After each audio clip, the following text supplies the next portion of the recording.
and welcome to the Fertility Conversations podcast. The goal of this podcast is to create more awareness about infertility and to provide support to people trying to conceive. Thank you for listening today, and we hope you will be encouraged.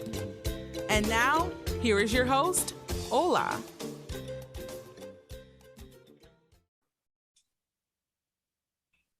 Welcome to another episode of Fertility Conversations. Today, we are joined by a lovely guest, Olu Fagbemiro, the founder of Aneden Gives. Olu founded Aneden Gives in 2018 to help provide fertility grants to individuals and couples trying to conceive. Aneden Gives currently offers grants to people in Houston, Seattle, and Nigeria. Olu will be sharing her fertility journey with us today, as well as telling us all about Aneden Gives. So welcome, Olu, and thank you so much for coming on the show today. Thanks for having me. Thank you. I'm so glad to be here. So to start off, we usually say, tell us a little bit about yourself. Well, I have to say that I am an IVF mom first, because it is sort of that part of me that defines a large part of what I spend my energy doing, right? I also have to take this opportunity because earlier this year I read Lovey Ajayi's Professional Troublemaker. Have you heard that book? Read about that book? Okay, so Lovey Ajayi is a Nigerian American, and she wrote this book called Professional Troublemaker, which talks about fear and fighting fear, right? And in the book, she talks about developing your own oriki, which is unique to Yorubas, right, in Nigeria. And I don't have an oriki, at least I'm not aware of it. So she teaches you how to develop your own her own version of the oriki. So I'm going to introduce myself with the oriki that I came up with. This is my first time actually talking about that. So here we go. This is my version of her oriki sort of structure, right? So I am a believer of miracles, professional giver, Arikembi, conqueror of marathons, raiser of kind warriors, starter of booming ventures, lover of chocolates, epitome of Naija no dey carry last. Speaker of cultures, beaches, and Igbadun. Wow, that was actually very powerful. Thank you. Really, really well done. That was really good. Yes. I live in Seattle, Washington with my husband and 2 kids, and we can talk about them a little bit as we go on. Yeah, so that's my, I run a consulting firm called Aneden Consulting. It's an engineering consulting firm. And I started doing that back in 2017, and that process led me to where I am today. So there's a lot for us to talk about today. I'm excited about it. Yeah, really excited to have you here. Thank you so much for sharing that. I'm going to check out that book actually, because that's really impressive. Yes. That you came up with that from that book. Yes, really it's good. A great book. Yeah. And really powerful oriki. Thank you. So in talking about, you mentioned that you and your spouse and kids live in Seattle. How did you and your spouse meet? At the time I was living in Canada, in Calgary, Alberta, specifically. And I had just had my second myomectomy, which is the surgery done to remove fibroids from the uterus. And I was home recovering on sort of a long-term disability situation. And some friends were going to, you know how people come to your house to visit with you when you're recovering. And so he happened to be visiting his sister, and he was mutual friends with that couple that were coming to visit with me. So there was a bit of a mix-up, and his sister was out of the country. He was planning to surprise her. And so he shows up in Canada, and she happens to be, not in Canada. What are the chances, right? Wow. So Yeah. he ends up in my friend's house, right? Like I can see my Mm. sister and she's not here. Can I crash at yours? And so he ends up with them. And then they're like, oh, oh, we're going to see a friend of ours. She's recovering from, surgery. Can you come, with us? They were trying to set us up, right? And so Wow. they brought him over to my condo, and I gave him a glass of water, and the rest is history. Very nice. So He was aware of my fibroid right from the beginning of our that's a relationship. keeper. That's a keeper Yes. because lots Yeah, of right from the people yeah.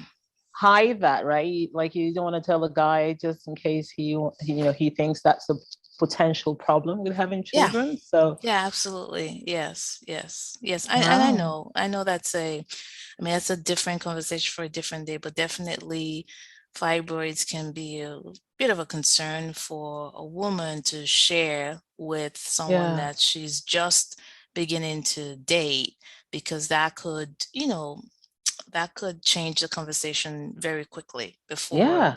the other person gets a chance to even decide whether or not it's worth it, right? Yeah. Yeah.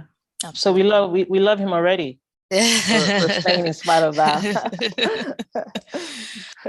So that brings us to your fertility journey, because I think that plays a big role in all that you do now, like you said earlier. Mhm. So perhaps if you want to share it, a little bit or as much as you want about your I'll tr- fertility journey. yeah, I'll try to do it pretty quickly here. Okay. Otherwise, we could be here for a long time, right? Um, so when I started my journey, I actually didn't know I was on my fertility journey, because there are things that I know now that now make me realize that there were things already in motion from a fertility perspective very early on in my as a young adult. I so in 2004, you know, right after graduation, I found out that I had fibroids. I'd been having some lower abdominal pain. And so they thought it was hernia, but they did an ultrasound and found out that I had several fibroids, right? Which for a Nigerian, I was quite shocked, because I thought, well, this only happens to older people. Yeah, right. And because I was only 23 at the time. And so the other thing is, the first person that came to mind was me, Mufedamijo. And I thought, oh Mm-hmm. my gosh, I am so not going to have surgery. And, otherwise I could die and all of that. Right. So, Yeah. I mean, for as young, many of us that grew up at the time that me was, alive, we were, I think, quite impacted by Yeah. death. And, it's funny that that stuck with me all those years. And so when I was diagnosed, it was more devastating than maybe an average person that didn't have that influence, right? Mhm. Mentally. Yeah. So I didn't do anything about it, basically. Well, I should take that back. I didn't want to see an actual doctor that would recommend surgery. So I went the other route, the alternative medicine route, which I'm not discounting if the benefits of those other things I did. But so I did acupuncture. I did a lot of naturopathic type of medicines. I had like all kinds of pills that were given me. I did this magnetic therapy stuff where you sit in this dome of a magnet and it goes around you, and apparently it's supposed to do something. Wow. None of it worked for me. And the fibers just got bigger and more and bigger and bigger and bigger. And by the time 2007 rolled around, I had severe back pain. I had one of the fibers pushing on my spine. I would have to pee so frequently, lots of bleeding. I'd become severely anemic. And so I didn't have a choice. And unfortunately, I'd waited so long that I looked like I was about 5 months pregnant. I was tiny. Wow. I'm a short person. So, and I was young. So it was weird for me to have a little pouch, right? Yeah. So at that point, the doctor's like, we have to take this out, right? This is becoming too much of an issue. The first doctor I saw wanted to cut me open like vertically. And so my parents quickly said, well, we need to find another doctor quickly Yeah. to, because I would be majorly scarred, right? Yeah. For life. So we found another doctor in Toronto, Canada, that my parents knew through some friends, and he was going to do the bikini cut approach, right? Like a C-section. And so that was in 2007 when I had that first surgery to remove the fibroids, and I had a little complication after that surgery with some bleeding, and I had to had my, so what I would say about that first surgery is listen to your doctor when they tell you to not overexert yourself, right? And I also, the second thing I would say is always speak up when you feel like something's not going well, because immediately after the surgery I felt like there was something not right, around my incision. And so there was a lot of blood that had collected under the incision, which is not good, right? So they had to reopen my wound, and once they reopen the wound, it becomes an open wound, and the healing process is a little more complicated, right? So that happened with my first myomectomy. And after that, I healed well, and I went on to live my life, even though the doctor had said that I needed to have kids right away. But I wasn't even like in a relationship at that point. So I was thinking, how am I gonna have a baby right away? I don't even once I was 26, like I wasn't ready, Yeah. to just go and have a baby. I was so young. So I just like, carried on, right, with Yeah. life. And coincidentally later around that time I met, my husband, and we just kind of like did life, right? We didn't make that the focus of our Yeah. relationship, right? And in fact, we didn't get married until 4 years after that. At the During that time, the fibroids were slowly growing back, right? Not as aggressively, but they were coming back, and by 2014, which was 7 years after we had already gotten married, we were like, okay, you know what? I'm 33, and we should probably get this whole having a baby thing going on, right? Yeah. Because my doctor was like, well, you're about to be 35, and, all the high risk, discussions around pregnancy. So I said, okay. Then this was Dr. Brigger. So at that point, I'd moved to Houston, and Dr. Brigger was my OBGYN. I actually went to the clinic to start the process. And she had said that, you have some fibroids, and I would prefer that we take care of that first before proceeding, right? So we decided we'd have a myomectomy, give my body like 6 months or so to heal, and then we'd start having kids. And that kind of worked for me because, to be honest, I wasn't mentally ready to start having Yeah. children. Which, I mean, I was 33, and most people would think, well, you should be. But, I was living my best life. I was traveling. My husband and I were just kind of, so we thought, oh, great, we can do this. That, I thought it would buy me time, right, to Yeah. get ready mentally. But I had no idea at the time that my tubes were already blocked. So when Oh, my wow. doctor went in for the second myomectomy, Dr. Breaker, she's so amazing, right? And this is one of the things that she does that most good surgeons would do, is they'll look around. They're already in there, right? So after, doing what they need to do, they check things around. She looked at my fallopian tubes, and she was like, oh, wow, these guys don't look like they're healthy, right? They looked like Yeah. they were fused to other organs, and there was a lot of scar tissues that had developed as a result of my first, surgery. And that's the thing about inflammation in your system. It causes scar tissue, and that can lead to many problems, right? So my Yeah. tubes were blocked, and I didn't even know, right?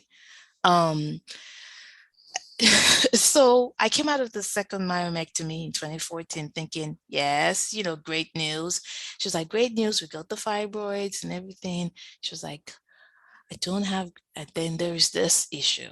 Your tubes don't look like they're in good shape. So I need you to go and, verify, right? With an Right. HSG.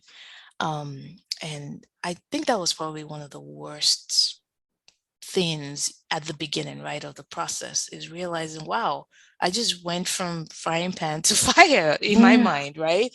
Mm. Like, wow, this was supposed to be like the last thing we needed to do, and then we'll just carry on, right? So I gathered myself and I, give myself time to just kind of heal from the surgery. I was just mentally not ready to take that step and go to a fertility clinic and all of that. So I waited until my 6 month checkup, right? We'd had some other checkups, and on my 6th month, we wanted to just kind of see how things were going. And she said, wow, Olu, you have, I think it was 5 to 6 fibroids. That was Wow. 6 months after.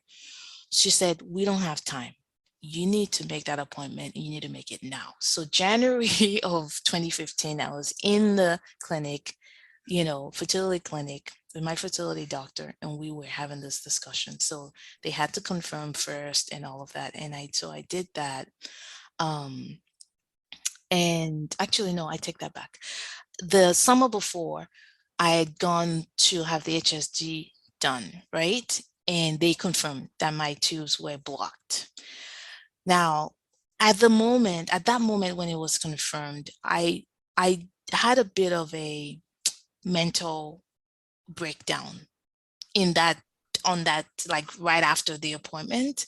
And that was when I realized that it doesn't take very much for someone to have a mental breakdown. You know what I Mm. mean? Mm. Because I went from, thinking it could be, to really knowing that, wow, I am going to have a tough time having a child. I went from, not being very serious about it to realizing you might not actually not be able to have kids. And that sudden going from this kind of laissez-faire attitude to, like, suddenly realizing, wow, this is real. It was too much of a flip of a Yeah. switch for me. And in that moment, I knew that I had to get professional help to help me deal. So my friends had encouraged me to get into counseling, Nice. specifically someone that was accustomed to dealing with these types of issues related to fertility. And that's what I did. So I had been in counseling from the beginning, even before I started IVF. Mm.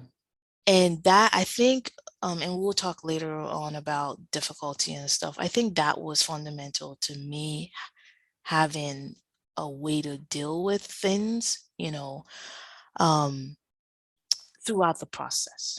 It didn't make it, it didn't make it such that it wasn't difficult at all. But I think for me, allowed me to be able to catch myself during very dark periods of time. Right. So when we started IVF,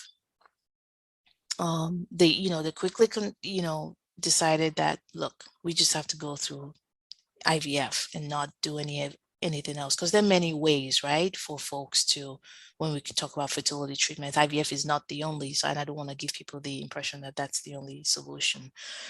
So for me, it was quickly decided that because we had the fibroids that were growing, right, we needed to Yeah. move quickly. And so we started the IVF process. And my first embryo transfer, I was pregnant with twins. But then Wow. 8 months into it, I had a miscarriage, Oh no, I'm so which, sorry.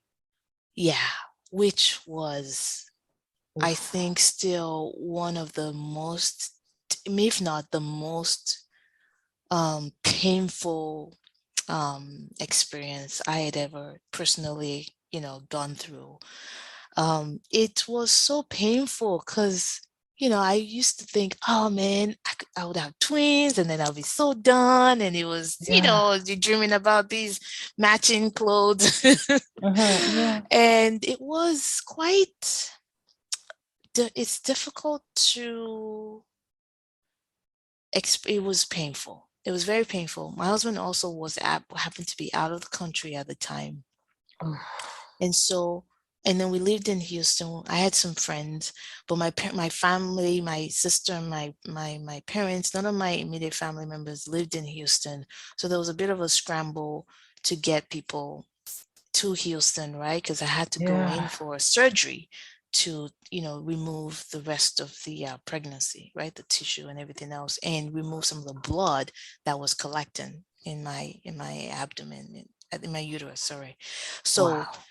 so it was all that was happening, and then my husband wasn't in the country, and so there was a lot of chaos, right, around it. And then I realized this. My miscarriage taught me that miscarriages, I think people that haven't gone through it, they think, oh, you just have a miscarriage suddenly, right, and it's Yeah. over. They think, oh, suddenly I lost blood and then it's over. Actually, it takes time Yeah. to go through a miscarriage. In fact, miscarriage starts happening quite, for a while, and then it's suddenly you confirm that, well, the way the doctor described it to me is you're having a miscarriage, which means it's happening. It's not just a sudden event. Mm-hmm. It could take weeks for you to get over all of it, Yeah. because there's like leftover tissue that has to be passed and all. I didn't know that, and I felt like it was even like being punished, right? Um, because you lost the kids, and now you still have, that I had the sense I have something dead inside me, right? As well. Like, so there's a Yeah. lot of emotional damage that can happen during a miscarriage that I was fortunately in counseling already, right? And Mm. so that allowed me to have a safe place to cry and vent and be angry and all of that, right? Yeah. Um, and then be able to pick myself up to do it again. Which is, so I had a miscarriage in May, and it took me about 6 months to, you know, get over. Not, I mean, I couldn't get over. I hadn't gotten over it, but I just physically was ready, Yeah. and mentally prepared to go for a second IVF cycle, which is when I got pregnant with my daughter, who is now about 6 years old. So Wow. that's sort of, and then the thing about being pregnant after you've had a miscarriage, right, is that you're afraid of having another miscarriage, right? So you're not able to fully enjoy the process Yeah. because you're afraid that it's not, that you're going the so the month that the weeks that I had the miscarriage the first time around was probably the worst for me, because I kept, like, I was like Checking. frozen. Yeah, I would check my underwear constantly, to not that I was anticipating it, but I just couldn't help it, right? And so when I got past that milestone, it was still a lot of just being scared, right? Yeah. Of not making it. Yeah, so And that's it's not because you're not positive or you didn't have faith. It's just the reality of the yeah, situation. yeah, you're going, it's traumatic. It's like being Yeah. in a traumatic situation, and it's hard to, I mean, I've never prayed as much in my life, right? During that time.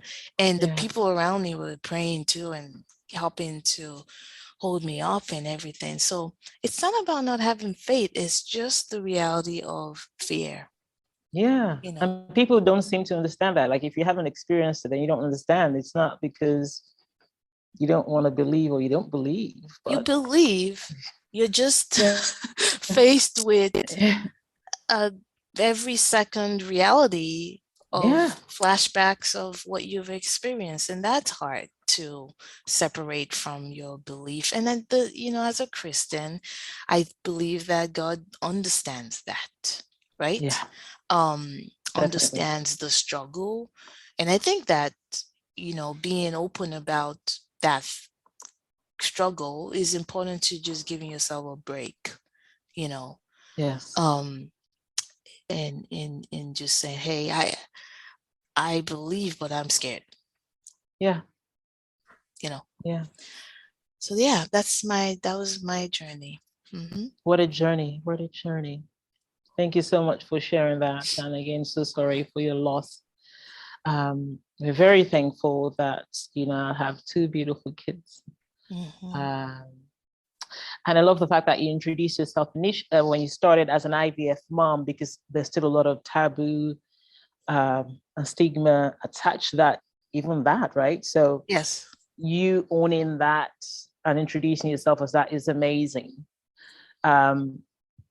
Was there any point in time where you were concerned that you were not having to go through IVF or fertility treatments as opposed to quote unquote naturally?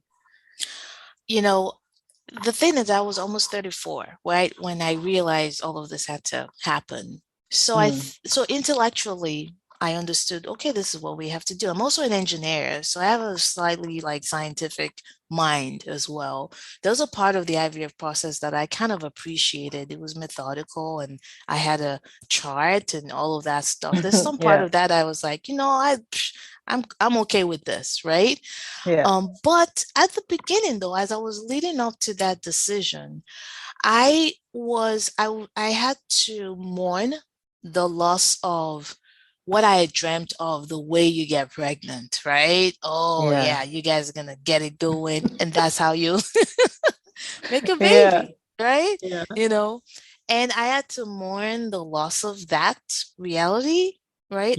And also my husband, who was probably more unaware of the whole IVF thing, like a lot of men are, was also like, really? I mean, I'm not gonna get a chance to do this the other way. I mean, it's funny now, but it wasn't funny then. Yeah. So I think we were less concerned about being judged than we were about just mourning what we had been raised to think would be the way we would conceive our children. And it's okay to admit that. There's nothing wrong in, some people say, oh, what's natural, what's artificial conception, and all of that. I think if you are experiencing a loss of whatever ideal you had, that's okay. Because, education in this area is what I think has done a lot of disservice to most of us, right? Even the smartest of us, right? We're not aware enough about how common it is for someone to end up in this situation. It could be a disease that leads to that. It could be something unrelated to fertility. It can lead to your loss of your ability to have your children, quote unquote, the natural way, right? So that was, I think, the hard part at the beginning when we were about to start this. Is like, wow, okay. I mean, we didn't think we'd end up here, but here we are, and that sucks, right? My parents, on the other hand, once we realized we were going to start, we had made our first appointment, I had made a phone call to my parents. I still remember myself being in the car at the parking lot of Whole Foods and calling them, and them just being so supportive. Oh, wow. Yes, my Nigerian parents were super supportive. And you were like, we're going to pray for you on, God will make this work out and all of that. I was quite impressed with them. Yes, they didn't give me the whole, no, never ever. I was expecting that. I was waiting. Yeah. No, I was waiting they for were that. just, I was quite, so I got off the phone going, okay, good. I got my prayer warriors on board, because my parents would, every morning they wake up, they pray for every single child and every single grandchild. And I'm like, okay, good. I got them in my corner. This is gonna be good. So I wasn't concerned. It was good to have their support as well, right from the beginning. And I decided to tell them at the beginning because I really wanted them to pray for me, actually. I didn't want to go through it and then tell them afterwards. I needed to tell them at the beginning because I felt like I needed everything, everybody, and I'm glad I did that right from the beginning. That's really great to hear. that your parents are pretty supportive. Mm-hmm. And you mentioned, about fertility counseling and how that was really helpful. And of course, another taboo subject is counseling, because I think people kind of assume that something is wrong up there, quote unquote. Like, how people speak, like I know in Nigeria, I don't know how it is in the States. Mm-hmm. I assume that people are more understanding. But here, when you talk about counseling, people are like, well, there's nothing wrong with me. My head is fine. I'm okay. I don't need counseling. I can deal with this. I just need to pray. So you choosing to opt for fertility counseling, I know your friends recommended it, but was there anyone also mentioned the fact that, hey, why do you need that? Or was there any resistance even from yourself? So counseling, right? There's a lot of taboo, right? Yeah. I think even here in the US, there is the stigma, right, around needing professional counseling, right, to get through whatever it is. I mean, life is hard, and people think, oh, you must be weak to need counseling. But what's ironic in all of these cultures is that even in some of our cultures in Nigeria, they had like family members that would come and talk to, help resolve issues. That's counseling. Right? Exactly. And when you get married, everybody's like in the church, everybody, oh, you need to go through marriage counseling before you get married. That's counseling.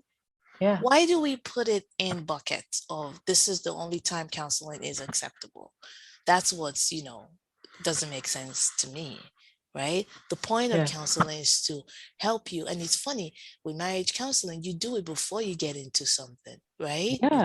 You should be in counseling before you go into some really, and they do, it's funny, marriage is supposed to be bliss and everything, but you're being counseled, right? Into it like it's some kind of tragic thing like that's warning, about to happen.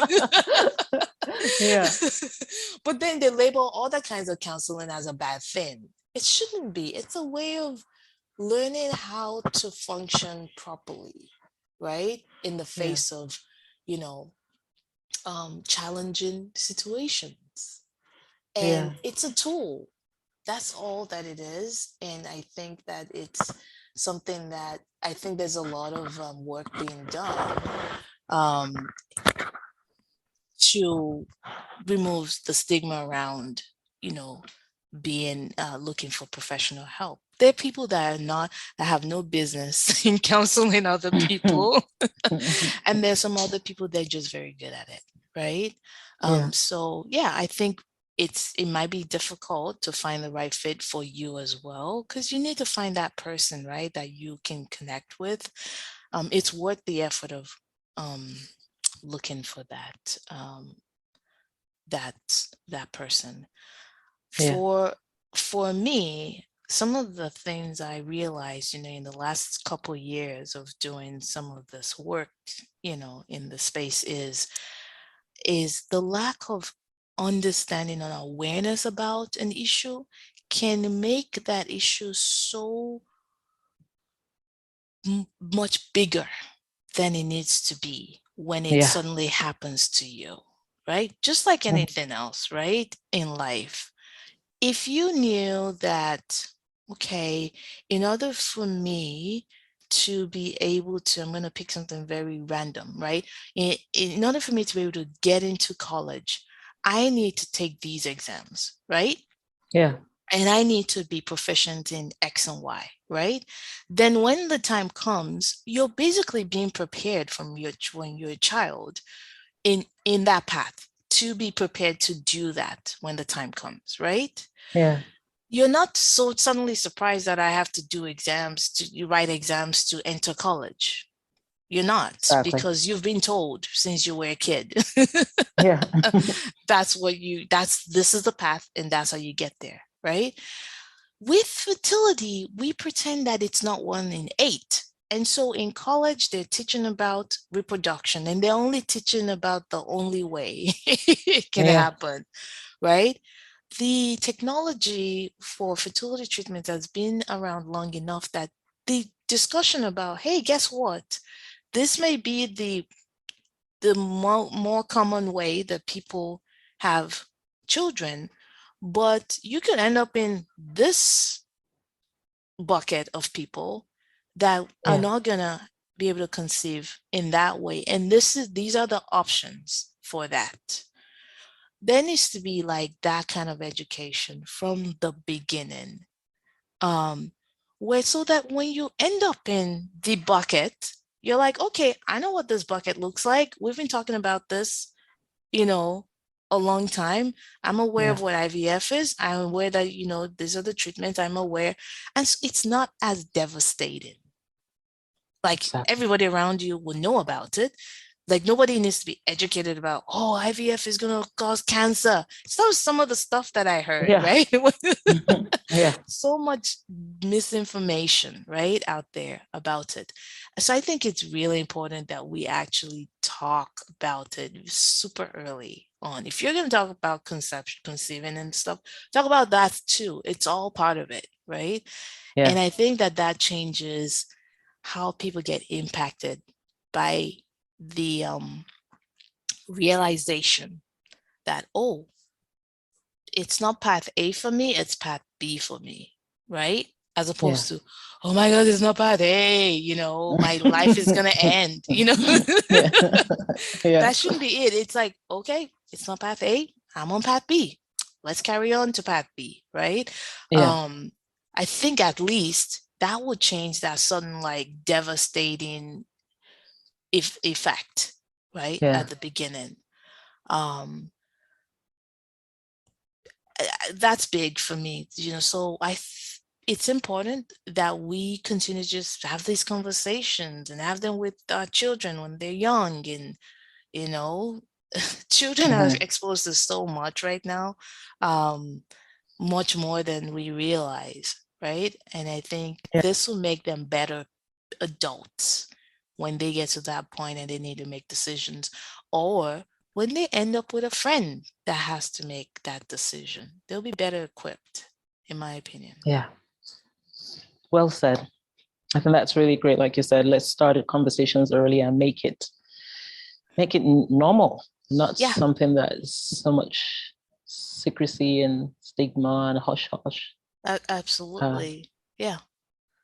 And I think even for the counseling, like mental health, it is something that is highly impacted if you're dealing with fertility issues. And just as we prioritize taking care of our physical self and we seek help if we need to, then there's nothing wrong with seeking help for mental health as well. Absolutely. Because it's a lot. And there's no reason for us to pretend that it's okay if we're struggling. We are mind, body, soul, beings, right? One affects the other quite significantly. If you go out for a run, you're going to feel good, mentally, right? If you don't feel good mentally, you could start eating really badly, and then your body's like, crap. Exactly. I mean, if you're like struggling with like, your spirituality and stuff, that can affect, it's all connected, right? And somehow we just pretend as if it's not. Or we put so much emphasis on the soul and the body and not the mind, right? Exactly. We do need to take care of our mind. Yes. So for anyone listening, if you do need counseling, please go ahead and seek help. Seek help. Yeah. Yeah, absolutely. And I remember seeing one of your videos a while ago. I'm not sure if it was last year sometime. I think it's on YouTube, where I'm not sure where I saw it, but you were showing how you were giving yourself injections during the IVF process. And of course, we've been talking a lot about stigmas, taboo, being Nigerian, and there's a lot of still concern about this whole fertility treatments. So why did you feel not to hide this, right? Because, you live in the States. Yeah. Technically, you could have said, hey, I had them naturally. You know what I mean? Like, nobody's going to know. So why did you, in spite of the taboo stigmas and what people would potentially say, why did you decide to be open about your journey? So it's I as a Nigerian, right? At least in my upbringing, I don't want to label all Nigerians, but in my upbringing, we were constantly told to keep our business to ourselves, right? Yeah. There's this Yoruba saying that says, "Ti Shoruba funfuma for boni," that kind of like just keep your stuff under under wraps, basically. Yes. Good or bad, just keep it, and so, but my decision to share my journey was very personal and spiritual as well. So what happened was, during my second pregnancy, I was very scared, like I said, right? Yeah. Because I thought I would lose the second pregnancy as well. And so during my prayers, I was scared to the very end, basically. And so I made a pact with God. It sounds very funny now, but I actually did. I would lay down in bed and I would say, God, please, if you help me have this baby, I promise to tell everybody about it. I promise I won't hide it. I won't pretend it didn't happen. I will tell everyone, and I would make sure, that folks know, and, that kind of testimony type of thing, right? Yeah. And I said, just help me get through this and have this baby. And it was like for real pact, right? With God. Yeah. It sounds really silly because everybody prays, right? Yeah. But I thought, I've made this pact, and and if I get to the end, I'm going to keep my end of the bargain, right? It was like I was bargaining, I thought. And so, but when I had so what happened was, as I got closer to the end of my pregnancy, right, I purchased a domain name, and I wrote a blog about my journey. But what I did was, I scheduled the blog to go live on the day that I had my scheduled C-section. Now, because I had my myomectomies, I was going to have a scheduled C-section because of, and at 37 weeks, because they wouldn't even allow me to go into labor because of my uterus, right? Yeah. So I scheduled it for after the day of my daughter's birth and after, delivery. So, because I was like, I'm going to do this. And so I wrote the blog, and then I scheduled it to post the day that my daughter was born, because I took that pact seriously. It was a pact. That was the reason. And so that recovering from a C-section, having a new baby, and all of that, right? That comes with having a child. And then I had a postpartum preeclampsia, actually, which is high blood pressure after. So none of that, I didn't anticipate all that. But because I had scheduled it, it was already out there, right? So I didn't have to work up the energy to start typing stuff up, right, after the fact. So I just said, hey, I know this is happening. Yeah, I was already pretty close to delivery, so I just did it, right? I'd never done a website before, but they have all these templates now, right? You can figure it out. So that's what I did. And that's how I started sort of talking about what I had gone through. I had actually not really fully, a few friends of mine knew I had fibroids and stuff, and those who were close to me knew that I'd, had myomectomy, but not very many people knew my tubes were blocked and things like that, right? At least not openly. So I used the blog to sort of express that to people that didn't know what I had gone through, right? And then I just that's where I started. And so now today, actually, when when people call me and say, hey, I have a friend that is going through this, and I first send them the blog, because they can read about some details, right? And maybe find themselves in the journey themselves. And then if they want to still talk to me, then I say, yeah, they can, I can have a conversation. So it's sort of like a documentation of my journey. And so I created it, and I just keep the domain, active. I don't blog, I just wrote a few things there, and I keep it there for just to help people that want to read something, right? That may be encouraging. So that's I did it because I made a pact. Well, that was powerful, and the faith attached to that's huge. Yeah. So that's how this whole thing kind of began. And then when I had my daughter, I work in consulting, right? It's very busy work, and there's a lot of traveling. I remember pumping on airplanes. I would be sitting beside some guy, and I'll have to warn him, look, I'm about to put my breast pump on. I'm not trying to do anything dangerous on the plane. Please don't report me. And I mean, there were always guys that I would end up sitting beside, about to attach my, pumps to my breast and everything. I always had a cover on, but the idea of it, right? The guys would be like, oh my gosh, really? They try to put their headphones on, try to not hear the pump. Yeah. And so on these trips, I just kept questioning myself.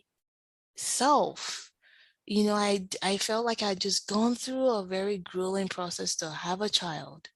And then I was now leaving her and doing these things, but that was my job.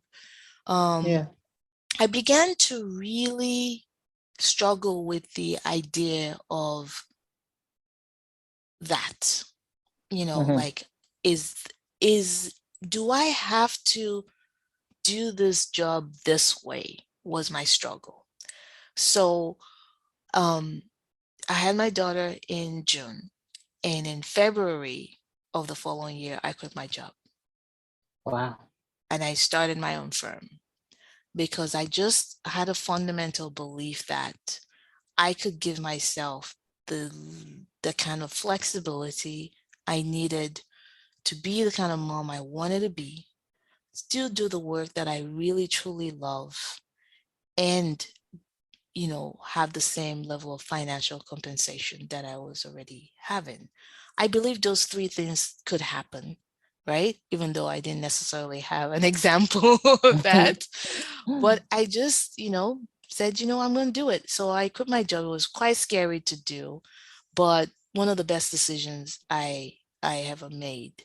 So a year after that, at that point, we'd moved to Seattle. It'd been more than a year since I'd made this decision. Things that changed, turned around quite significantly for me, from a business perspective.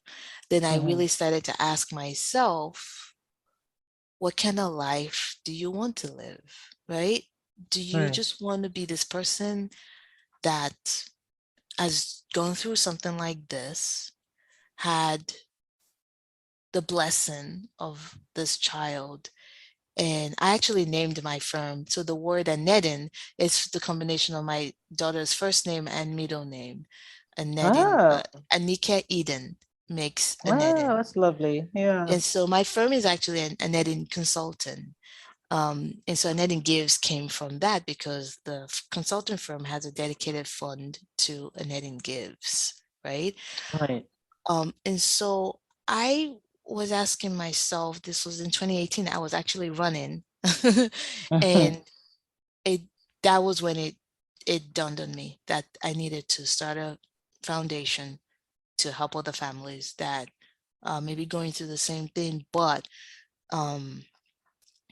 have the added difficulty of not knowing how to pay for it. Yeah, because that's a big part. That's a big part, especially if the journey becomes quite prolonged, right? It is one thing, in my case, really, the start and finish of the whole IVF process started in 2015, and by December of 2015, I was already on my second pregnancy. That's extremely Right. short for most people. It's on the shorter end of the journey, right? Some Right. people, it's a very prolonged process. So you might be able to afford the first IVF or the second IVF, but once you start piling this up, it can get very difficult to keep up with the Yeah. cost of treatment, right? I Yeah. don't care how much money, you have. It can be draining on your finances. And so that was the point of starting Aneden Gives, was to help people bear the financial burden of the process. We can't guarantee what would happen in the process, but we can help lower the burden a little bit, lessen the burden a little bit, right? Yeah. Um, yes, I ended up here. I'm starting Aneden Gives, and thank you so much for starting that. That's really amazing because for many, just the whole cost of it makes it impossible. They Yeah, can't even try even the can't first even time, start. right? So Yes. exactly. So being able to have that option where you have access to a grant to pay for Mm-hmm. the treatment is it's a big deal. So thank Yeah. you for starting that. Can you just tell for anyone listening more about Aneden Gives and perhaps when they can apply or get more information? So Netting Gives is, we have when I started Netting Gives, the first phone call I made was to my fertility doctor. And I asked him to join the board of advisors. And his name is Dr. Mazen Abdallah. He's been on the board since then. And then the second call Wow. I made was to my OBGYN, Dr. Kristen Brigger. And you've probably seen Dr. Brigger, right, on Yeah. some of our Q&As. And she Yeah. said, absolutely. And she jumped on the board as well. And since then, we've had so many other people join the board, many of whom are very passionate about this mission, which is really the fact that you have money shouldn't make you have a better chance, right, of trying to Exactly. conceive. It's just, I find that quite morally wrong, you know? So we all believe that there should be some equity in that space. And that's what we're trying to do in our own little way. And we do that by giving families fertility grants. There's an application process, um, because we're still trying to increase our resources. you know Sometimes people have to apply several times, right, because we can only give so many dollars every year. But we always Yeah. encourage people to apply. It's all online. It's an online process for both Houston, Seattle, and Lagos, Nigeria.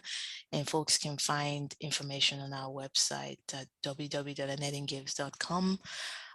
And I would say that um, I'm very proud of the board, because there's a lot of work that we've done in just this. We started giving grants in 2019.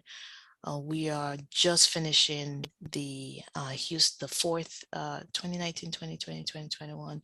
So we're in the fourth Houston fertility grant process right now, about to finish here on the 31st. And Wow. I'm very proud of the work we've done to sort of improve our process and to stay with it and to add more cities and to expand, right, the grant access. I'm Hmm. especially proud of, the Lagos work that we've done. We have a board of advisors in Lagos, Nigeria, Mrs. Zacchaeus, Adal Bioniwinde, and Shewo Rozaki are Hmm. on our board, along with Dr. Faye Iketubosin.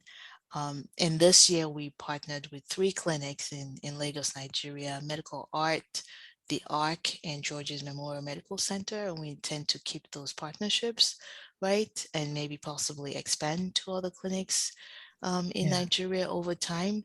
There is a lot of need There everywhere. is.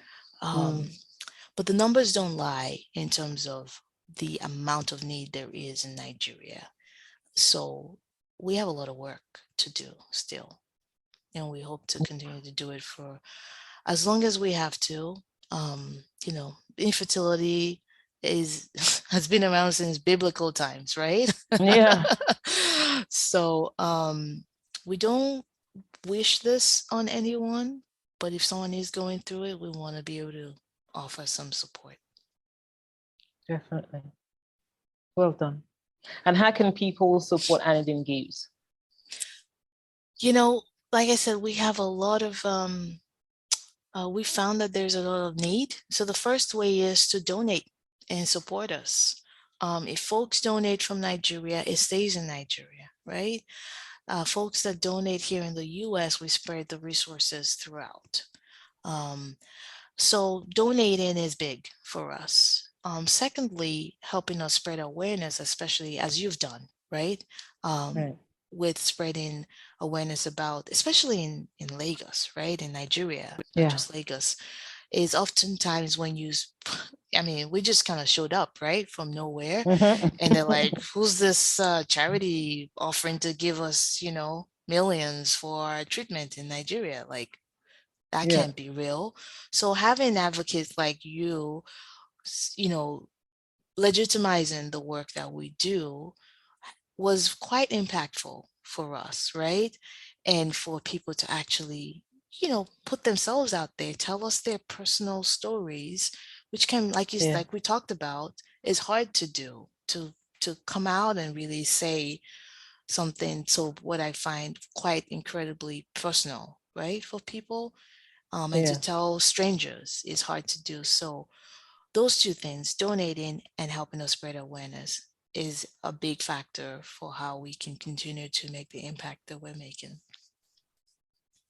Thank you. So yeah, anyone listening, that's what you need to do. Let's make it happen and support Aneden Gives so they can support many more individuals and couples trying to conceive. Thank you for sharing, Olu. Thank you. And I should ask, because we spoke about infertility and how it can impact so many aspects of you and even mental health. I wonder what impact did it have on you as a person and perhaps you and your husband, your relationship? I am a different person, a completely different person. I mean, they say people don't change, but I changed. I'm not the same person from before. I don't even know what I did before this. I think I worked a lot. Yeah. What it taught me was that, wow, life is so much more than the whatever we've been taught it is. You go to school, you get married, you have a kid, and then you work, and then you retire, and then you die. I mean, Yeah. I mean, life has to be so much more. And for me now, giving is a very big part of who I now am as a human. And it defines me fundamentally now, not so much before. For me, I have to give as part of just being, existing. And so that's how this journey has changed me. It's made me much more of a giver than I was before, because I feel incredibly blessed, right, to be able to be in this position, right, to have something to show for the journey that I went through. Not everybody can say that, right? So Yeah. So that's how it's changed me fundamentally. For my husband, he's always been a giver. So when I decided to start this, it wasn't convincing. I didn't need to convince him, because when I met him and I did, your investigation, like, who's this person, right?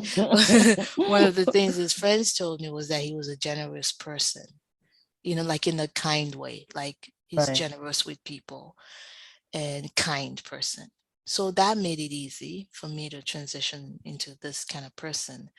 But I think for him as well, he was also, even more so than I was, a very private person. Very, very, very private. Now, though, because he's been through this with me and kind of it's evolved into this, right? This charity. Um, he's been so open about fertility and IVF that sometimes women that work in the same company with him would just naturally tell him stuff, right? Yeah. Because they realize he's a safe place, Yeah, he understands. Yeah. Yeah, which is very odd for a woman to express themselves in that way to a man, because typically men are not understanding of Yeah. this, right? Um, so I remember telling him one time, well, it's really good that she's told you that. That means that you're really like, open, and Yeah. people feel so comfortable sharing that with you. That's a good That's thing. a big deal. Yeah. Because he wasn't like, didn't want to talk about it at the beginning. So I think for me, what I've seen is that, and I think also now that we've been in this, I didn't know anything when I was going through it. What I now know, and I'm still learning, is there's so much more that I don't even know. From just understanding how common male infertility is. He and I have conversations all the Yeah. time about it. I'll ask him. The other day I asked him, I said, when a baby is born via donor sperm, can you explain how a man would, really, like, how do you guys, like, what does that mean? Right? Like, Yeah. how difficult is it? And I'm genuinely trying to understand this, because I remember having this conversation and thinking, well, for women, we just throw around your tubes are blocked, your uterus is this, your this Yeah. is that. We just throw women issues around and it's like, it's okay, right? We Mm-hmm. just, but then once we start talking about a man's sperm is, everybody goes, ugh, they start cringing. Or we're holding the topic so delicately, like it's a little glass egg and it's gonna break. And so I was asking him, why? Why can't we talk about, you know, male issues the way we so freely throw around women's problems, you know? Yeah. And he was saying that that it sounds terrible, but we've been prepared for it. Like, but that Yeah. Right. men they just not prepared to deal with it. And it's culture. It's culture and it needs to change, right? And I think the more we have conversations with people that are not even going through it. So I'm constantly talking to my husband about it, right? Because he's Mm. probably, maybe we'll have a conversation with another friend that has nothing to do with this, right? And so the more that happens, the more the perception of, how men treat men that are going through this, there's a lot of nuances here, right? That we're not talking about. Yeah. That, it's just, it needs to, we can't keep it in just the people that are going through fertility. It's everybody else that is making this difficult, Yeah. for folks to be able to openly express that, hey, this is what I'm going through, and it's okay. It's a medical condition, doesn't define me, you know. So that's Yes. how we have both sort of evolved through this. I'm still evolving, still learning, still growing, and yeah. Yeah. Those are great changes, really, because again, you're never the same when you go through all of that. Absolutely. It's Yeah. just No, impossible not to be yeah. changed. Yeah. Completely different person. And and of course, you're speaking about society. In reality, oftentimes when people think about infertility, they think it's the woman. Something must be wrong. No one speaks or thinks that it's the guy. So, what do you think, or what would you wish that? What do you wish society were more informed, or what do you wish they knew about infertility in general? Yeah, absolutely. I think, 7 years ago, there's so much I didn't know. I was just probably like the average person, right? That just Mm, has this perception of what infertility is, which is, oh yeah, the woman can't have a baby. That's it. yeah. Um, here are the things that I think that I wish others and society in general knew about. One, it's quite common, right? We Mm-hmm. think it's not because people don't talk about it, or maybe people are not listening, or people are pretending as if they don't notice. Almost everybody knows that couple that hasn't had a kid, and they clearly didn't really say they did want to have a kid, but you're just avoiding it, right?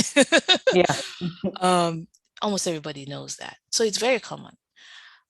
Two, the idea of infertility or the condition can be brought about by so many things. From cancer, cancer can rob you of your ability to conceive in a certain way. Other diseases can lead to it as well, right? And so, um, some of the assumptions, right, around infertility need to be, dispelled a little bit. Um, and it comes in different forms. One thing I didn't know, and I'm going to tell you this for a fact, right? That it was not until just a few years ago when we started getting fertility grant requests, applications, right? Yeah. And I sometimes will participate in the voting process. So I'll read the stories. Some of what I didn't realize until recently. I mean, again, I'm new to this um, process as well. It's only been a few years, but I didn't know that male infertility is basically, I mean, infertility is basically a third male factor, a third female factor, and a third both Yeah. factors. I just came into that realization in the last couple of years, just by evidential information from the grants that we receive. I mean, I just became shocked and shocked and shocked over and over again, like, really? Really? Really? Really? Yeah. um, I mean, I knew it existed, but I just didn't know it was that That prevalent. much. Yeah. Yeah. And that's one thing that we really, as a foundation, I think at the beginning we would use images of women mostly. And then recently, Mm, in the last few months, we decided, okay, we need to start shifting the imagery that we're using as well. And you'll notice that recently we would have images of men as well as women. yes. Um, because I think all of those subtle things, send a message about what we Yeah. think, could be contributing factors, right? And so that Definitely. that more so than anything else is that, people need to understand, because I think women have shouldered the burden for way too long. And it's just a matter of education. And, Yeah. and I think my husband was saying the other day, he was like, I mean, it's a no-brainer. It's 50-50, like in terms of population, I as well, like almost everything else. It's like, it's duh. Yeah, there's gotta be a male factor in this thing as well, right? Um, but for some reason here, we just, society just doesn't want to accept it as well. Yeah. Thank you for sharing that. Very important. We need more Hmm. awareness and support for men as well. Support. Yeah, Yeah. absolutely. And it's no one's fault. Yeah. It's nobody's Thank fault. you. Yeah. And through your journey, would you like to share any quote that you found really helpful? All right. So this is the absolute truth, right? Hmm. There is a Bible verse that got me through, and Yeah. it's Zechariah 9:12, and it's return to your stronghold, O prisoners of hope. Today I declare that I will restore to you double. And Wow. to me, that verse, to me, just gave me the hope that when all this is said or done, right? Everything that I've lost, all of the pain that I'm going through, I will get twice as much back, right? In peace and joy and everything. And so that's what kept me going That's the truth. This is the exact, friends that know me, if they listen to this podcast in the future, they will say, yep, it's true. Olu repeated this verse like it was the bread she ate every day. I think it's important that you find what helps you hold on, Yeah, to hope. I think hope is so big, right, during this kind of journey. And that's what kept me going, um, doing it. That's it. I have I nothing love it. else. Love it. Love it. I noted it down. I'm gonna meditate on that. Yeah. Trusting and believing Mm-hmm.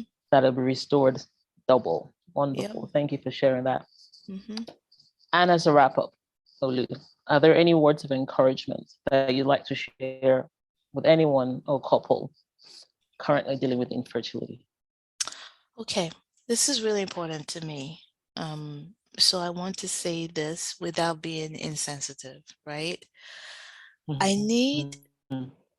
I wish I was able to do this better, right? When I went through my journey.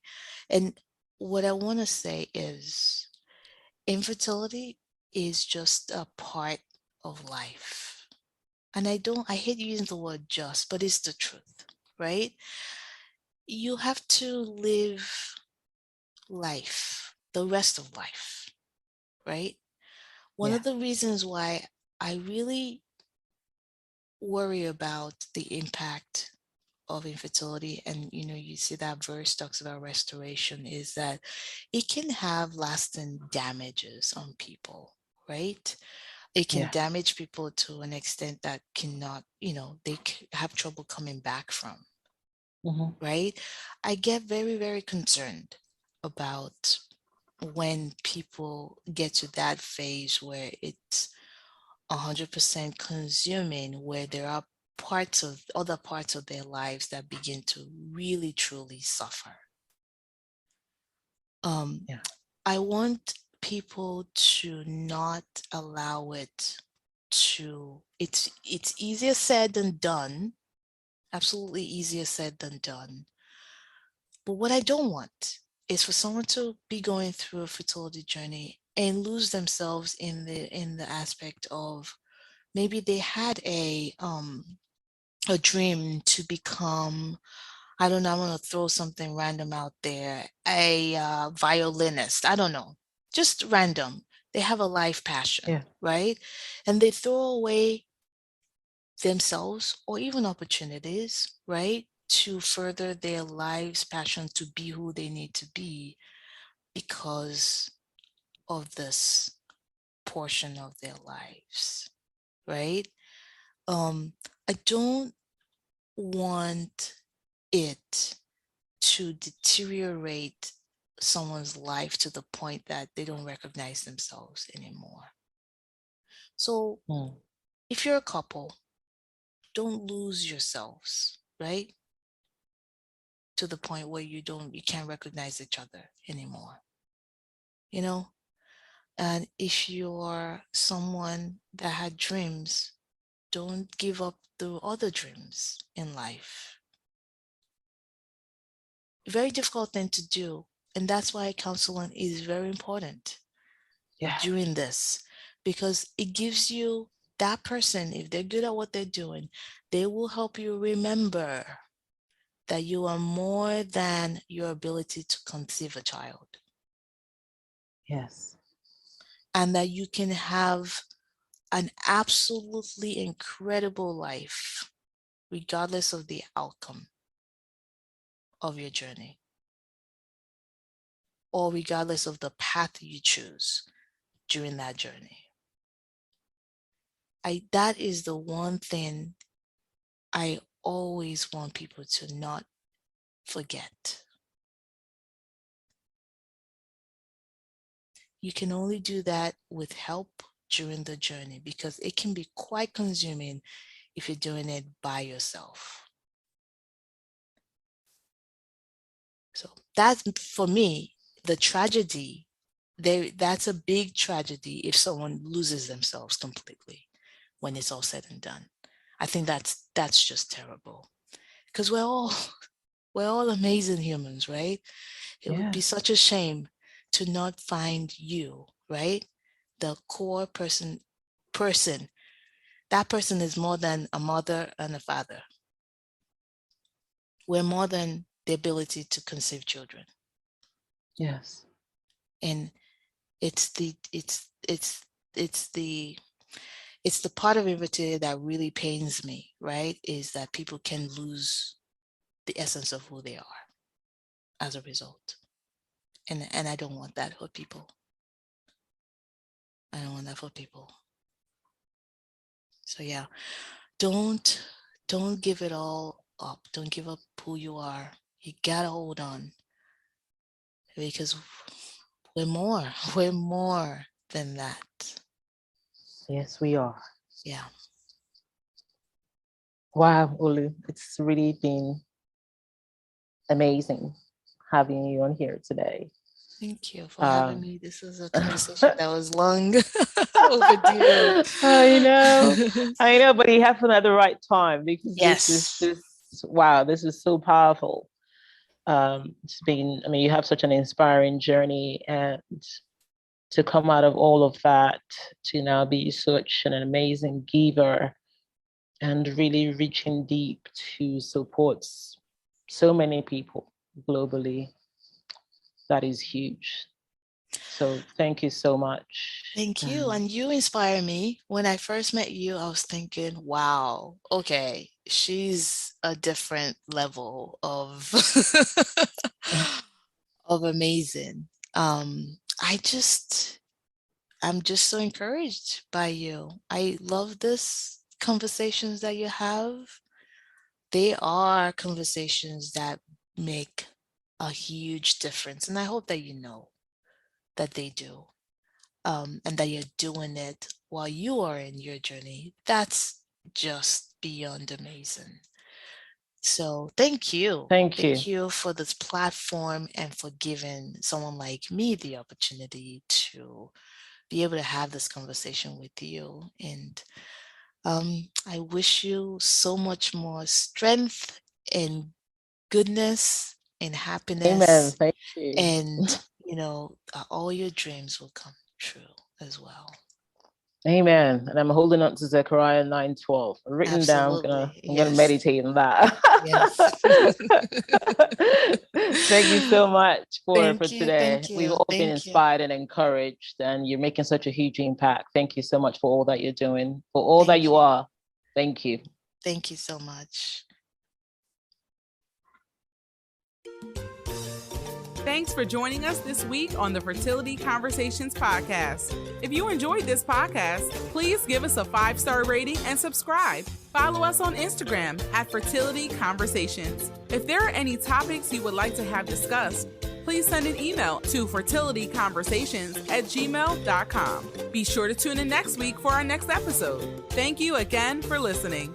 Take care of yourself and do stay hopeful.